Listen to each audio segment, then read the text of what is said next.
If you see a face on the moon, pray it's smiling. Go out at night and you will see the face on the moon staring down at thee. If he smiles, sweet dreams come true. If he frowns, he'll come for you. Anne shakes her head. Anne says, "That's such a creepy song. Your parents would sing it to you every night?" I shrugged. It wasn't the only song they sang to me as a kid, but it was a family tradition going back generations, like before my ancestors came to the US is old. Anne says, "I've never heard of it before. Outside of my family I really haven't either. I understand why." Anne says, "Obviously. But the last part never bothered me." Anne says, "Never saw the face in the moon frown, never saw the face on the moon." Anne rubs her very pregnant belly out of habit. Anne says, "You aren't thinking of singing that to our kid, are you? I mean, it's tradition after all." Anne says, "No way. I don't want to give our kid a complex, it won't. I heard it all the time and I'm okay." Anne smirks. "You married me, in fact you couldn't wait to get in on these family traditions." Anne bursts out laughing. Her laugh, a huge blurt followed by nearly soundless cackles, made my heart sing. Even more so when I saw her swollen belly bob up and down with joy. Anne says, "Can I think about it at least?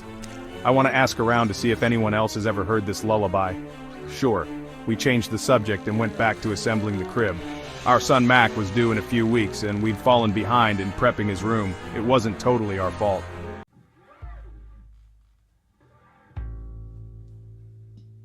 Needing to stretch our money, we bought a crib second-hand from someone who lived across the country. Anne found it during her late-night web crawling through Facebook groups. There were options locally, but they all looked like cheap death traps. I'm sure they were fine, but when Anne laid eyes on this one, it was love at first sight. She had to have it. It was an antique, but very well maintained. The seller said it had been a family heirloom they inherited when their parents died. Since the seller had no kids nor plans to have any, they put it up for sale. Oddly, they couldn't move the piece, and the price kept dropping. When it fell into Anne's target range, she sprung. Even with a higher shipping cost, it was cheaper than something new from Amazon. The crib arrived in 4 boxes. The seller, who left no return address, had carefully pried apart the pieces and shipped them in separate containers. As expected, there were issues with the shipping, and we got the pieces at different times. The last box arrived yesterday, so we were reassembling it, carefully. I can't believe they took this thing apart. This is old-world craftsmanship. Anne says, "I know, it's stunning, isn't it? It really was." The old-world artisan had made the crib from mahogany wood, so it was as sturdy as can be. The color was a rich brown with the faintest highlights of red. But the carvings on the head and footboards took this from a delightful piece of furniture to a room centerpiece.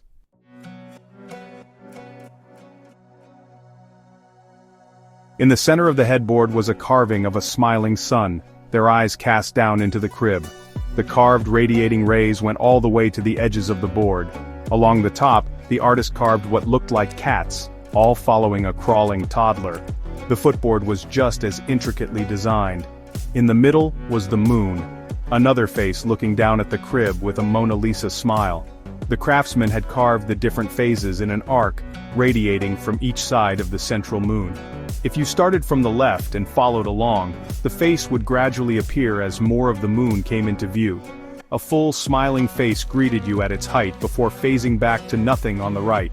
Carved figures depicting medieval townspeople who lived and worked in a small town adorned the top. We made out most of them: butchers, bakers, blacksmiths, farmers. But a few were a mystery to us, especially the man in the middle. It looked like a musician, but he was playing an instrument I'd never seen before. It kind of looked like a cow's horn, but I wasn't positive. When Mac moves out of this, how much do you think we can sell this for? Anne says, "We're not selling this. This is now our heirloom to pass down, until our kid sells it on their preferred social media marketplace sometime in the future. It'll probably be called Happy Time or Frunch or something." Anne says, "If we raise little Mac right, he'll hold on to it forever. I can already tell he's a good boy." We finished putting the crib together, and I moved it into place. We took a step back to admire it. Anne was right, as usual. This was a stunning piece of furniture. She leaned her head against my shoulder. Anne says, "We're actually doing this, huh? Becoming parents. Crazy. I'm going to be someone's dad. Jesus." Anne says, "You're going to be a great dad, only if I sing my family's traditional song to them." Anne says, "Not a chance. Can I get you to rub my feet? They're killing me." A few hours later, we headed to bed. Bedtime had gotten earlier and earlier as the pregnancy advanced.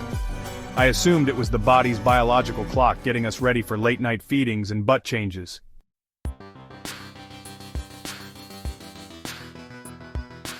Outside our window, I spied the full moon in all its glory.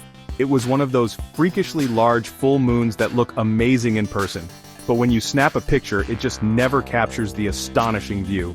I called Anne over to take a peek. Anne says, "Damn, the moon looks huge, like, size of my belly big." I wouldn't go that far. Anne says, "Oh my god, I think I see a face on the moon." "What?" Anne says, off to the side. "The darker spots look like a face. See it?" "No." Anne says, "It's smiling. Are you fucking with me?" Anne says, "No, I swear. Do you honestly not see it?" "I don't. It just looks like the moon." Anne says, "Hold on a second." She grabbed her phone, zoomed in, and snapped a photo. She showed me and pointed at what she said was a smiling face. Anne says, "See it?" "Kinda, but not really." Anne says, "Wow, do you see any face at all?" "Nope, it just looks like the moon." Anne says, "What do I get again if I see a smiling face? Sweet treats?" "I could use a snack. Dreams. Sweet dreams." "Does this mean that we can sing the song to Mac now?" Anne says, "Not if there's a chance he'll see a frowning moon. The world is already fracturing. We don't need to add on some lunar curses for good measure. You coming to bed? Go ahead, I think I caught a second wind. I'm gonna stay up for a bit." Anne says, "Don't be up too late. Remember, we have that appointment tomorrow." I kissed her forehead and sent her back to bed. Within minutes, Anne was asleep. She's like a robot in that way, she just powers down. The pregnancy has made it easier for her to slip away to the land of Nod. I was tired, but I was also curious. Anne seeing a face on the moon really hit me.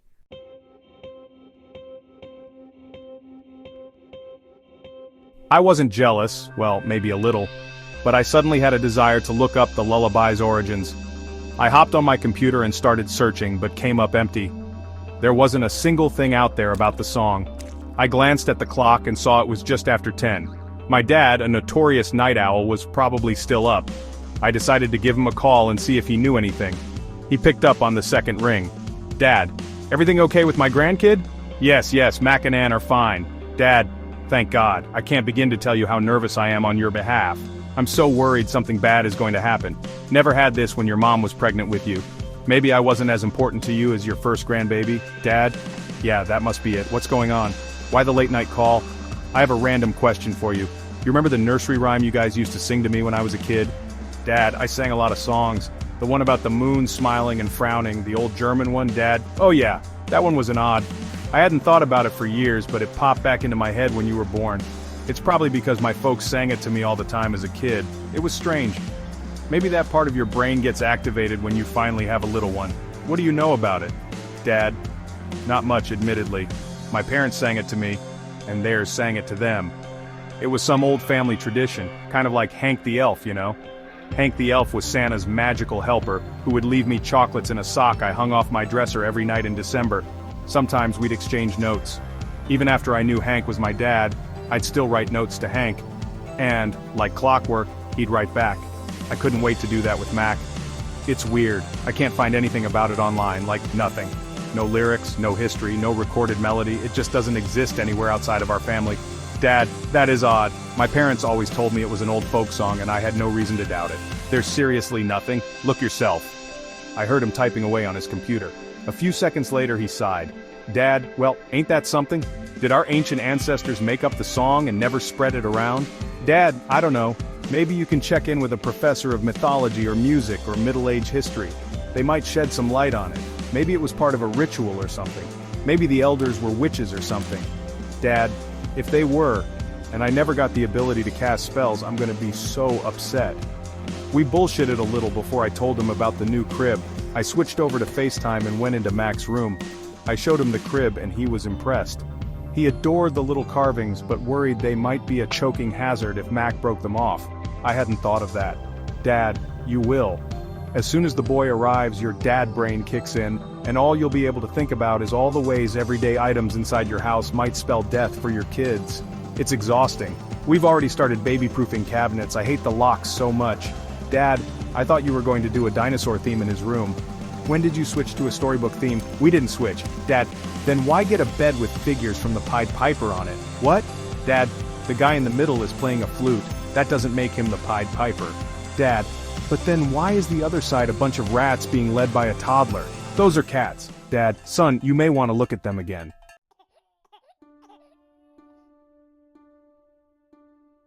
I walked over to the crib and inspected the carved animals closely. From afar I swore they were cats, but Up close, there was no denying I was wrong. They were rats. Son of a bitch. You're right, they are rats. The teeth weren't a giveaway? I hadn't even paid attention, to be honest. I doubt Anne did, because when she mentioned it to me a few weeks ago, she said something about cats. Parent brain comes for us all. Consider this the first of many times you'll be too tired or emotionally drained to think straight. Welcome to the club. We chatted a bit more before saying our goodbyes and hanging up. I'd been half paying attention to what my dad was saying for a couple of reasons. For one, he was going long on an article he read once, years ago, that talked about the story of the actual Pied Piper. In my dad's typical storytelling fashion, he included every fact or half-remembered fact that ended up muddying the narrative. Apparently, a bunch of kids in 1200s Germany died or went missing or something. Some people said the Piper was a metaphor for death, some said he was real, and others said he was a witch. I don't know, Dad was all over the place. For two, I couldn't shake the image of the Pied Piper being carved into a crib. Why in the world would anyone ever make a bed with that as the theme? The guy ends up drowning all those kids. Who would want a nightly reminder of that? A thought streaked across my brain. What would Anne think when I told her about this in the morning? How crushed would she be? She loved this crib. I turned to leave the room when I heard a car turn down our street, blasting a bass-heavy song. It was so loud it rattled our indoor fixtures. I opened up the blinds, flooding the room with moonlight, and glared out. I spied a lifted truck with blue running lights slowly driving down our street. They seemed determined to wake up the whole goddamn neighborhood. Jesus, I'm becoming an old man already. This kid has aged me. I went to pull the blinds back down when I glanced up at the full moon. That's when I saw it. My jaw went slack, and I could hear blood whooshing in my ears. Tears welled up and burst, rolling down my frozen face. I hadn't wanted to believe Anne earlier because it sounded so impossible. And yet, here it was, looking down at me, a face on the moon, and he was frowning. "Oh fuck," I said before I heard something snap behind me. I turned and looked but saw nothing out of place. At first, in the yellow moonlight I saw what had snapped. A single figure had been ripped from the crib. The Pied Piper. I flipped on the light but couldn't see where the figure had fallen. I didn't know how it had snapped off. The figure must have cracked during shipping and finally broken off the railing. That seemed far-fetched though. I'd seen the Piper figure firmly attached earlier, but what else could it be? Nothing running through my brain made sense. It was just me in here. And it's not like it broke itself off the crib, it was just a piece of wood. I ran over to the crib and flung off the mattress. The figure had disappeared. I was about to move the crib aside to check behind the dresser next to it when I froze. The moon's smiling face on the footboard had changed to a frown. The sun on the headboard was gone altogether. I let go of the railing like it was electrified and stumbled back. In the corner of my mind, I heard the faintest notes from a flute play. My eyes caught the shadow of a man dart behind me. That was my cue to get the hell out. Run!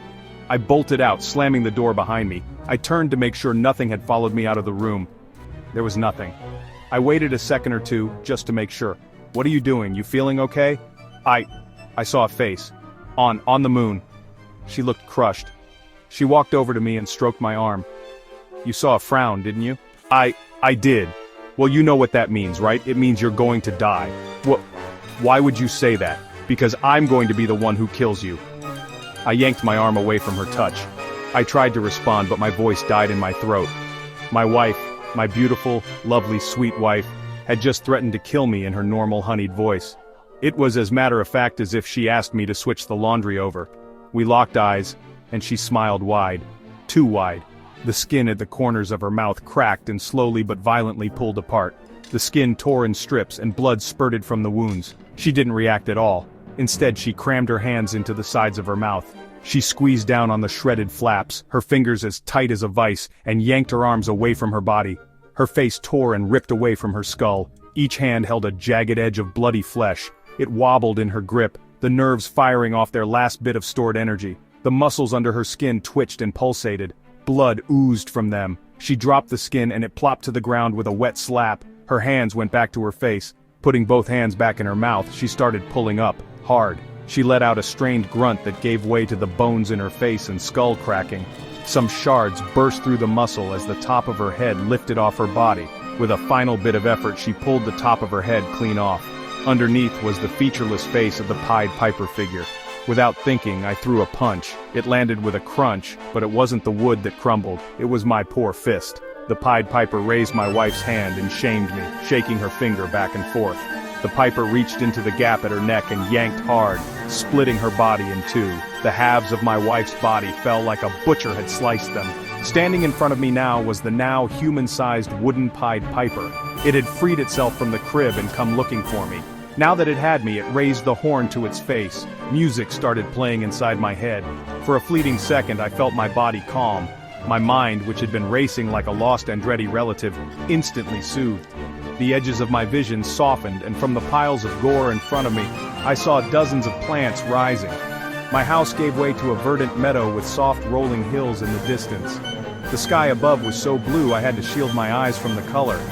Fluffy balloon-like clouds scudded across. The firework explosion of blooming flowers drew my eyes away from the sky. They were the most exquisite colors I'd ever seen, unnaturally vibrant. Not long after, fat black and yellow bumblebees zigzagged in a blossom to drink up the alluring nectar. It felt like I'd stepped into a painting. Everything was so real, but it had a sheen of artificiality. As much as the music rendered this serene image in front of me and urged me to let go, a dark corner of my brain was screaming for me to wake up from the illusion. My monkey brain knew something was wrong. What's all the racket? It was Anne, the real Anne. She emerged from our bedroom, rubbing the sleep from her eyes. The return of her voice, her real voice, helped light up the darkened part of my brain. The art project melted away, and the gore returned. I saw Anne's horrified face and heard my scared subconscious screaming again. Run! I pushed past the Pied Piper, grabbed Anne's hand, and yanked her along toward the front door. She stumbled, and only through an act of God and many intense arm workouts did I keep her upright. If we fell, I knew we'd be goners. I grabbed my keys, whipped open the door, and we took off for the car. Get in! Get in! What's happening? I saw a face on the moon. It was frowning.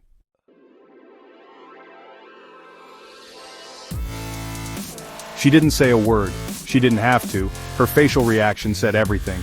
We both slid into the car. I fired up the engine and glanced over my shoulder to make sure I wasn't about to take out some poor sap walking his dog late at night. When I turned it back to the house, I saw the Pied Piper standing in the doorway. He wasn't alone. All of those wooden rats had ripped themselves off the crib and had come to life, only they weren't the size of regular rats, not even the size of burly New York subway rats.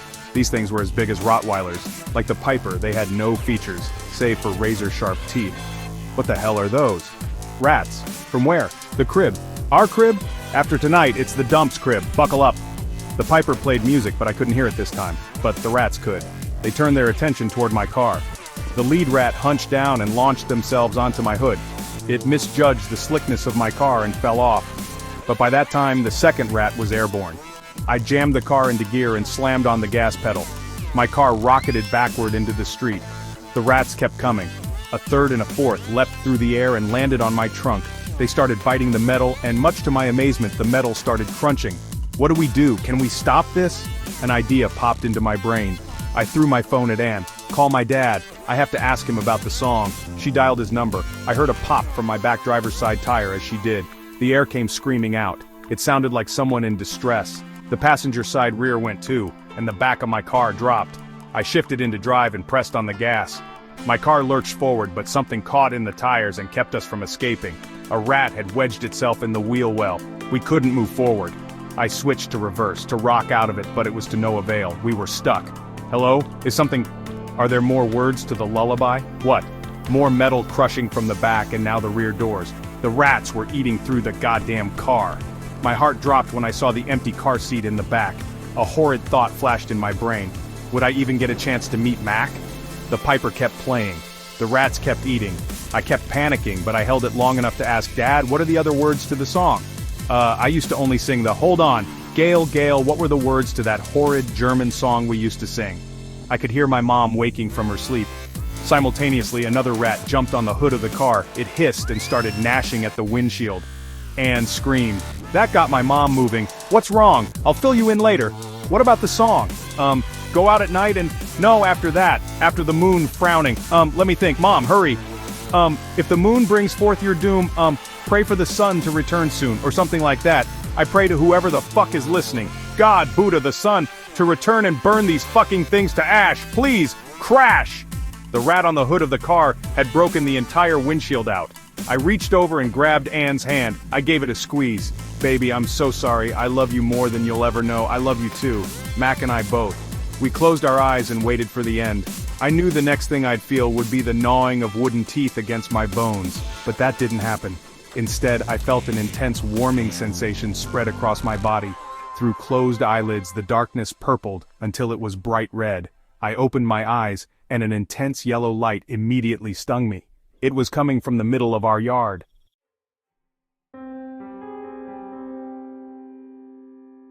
What the hell? I assumed dozens of neighbors would come rushing out of their homes to see what the commotion was, but nothing stirred. The light had done the impossible, cause a ruckus in the suburbs without attracting a Karen. The only thing the light bothered was the rats. The rats, and one other thing. The piper. The figure was standing near the glowing ball, staring at it. It no longer had any interest in me. It raised the horn to play again, but a blast of white light from the ball ignited the piper's hand. The figure turned to run, but it was already too late. The ball of light flashed again. It was so bright it briefly lit up the entire neighborhood. The heat was so intense and focused that in mere seconds it reduced the Pied Piper to a pile of ash. Literally, in a flash, the Piper was gone. The ball of light rotated toward me. We stared at each other for a beat. I didn't know what to do, so I nodded at it. A non-verbal thank you from a flesh-and-blood human. It quickly flashed 3 times before winking out. As it did, something heavy thudded on the grass. I was standing in the dark again. Is it gone? I think, Jesus. Our car is fucked. I made my way over to where I'd heard the object fall. As I got to where the glowing ball had been, I saw a perfect circle burned into my lawn. Inside that circle was the carved depiction of the smiling sun from the crib's headboard. "Holy shit," I said, picking it off the ground. It was slightly warm to the touch but didn't burn my hands. In fact, I found the warmth comforting, like a hug. Anne joined me. She delicately ran her fingertips over the carving. "We have to keep this. It saved us." "Yeah," I said, reaching out and touching her belly. "It saved all of us." With perfect comic timing, Anne said, "The rest of the crib has to go though." We laughed like idiots for 10 minutes. Afterward, I managed to guide my busted-ass car back into the driveway. As Anne had declared, it was truly fucked. How the hell would I explain this to Geico?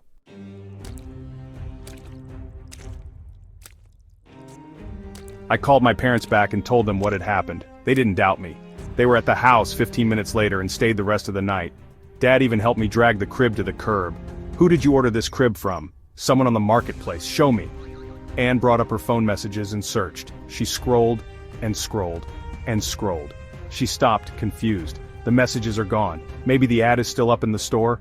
It wasn't. Just another layer of what the hell? To an already well-layered fuck this cake.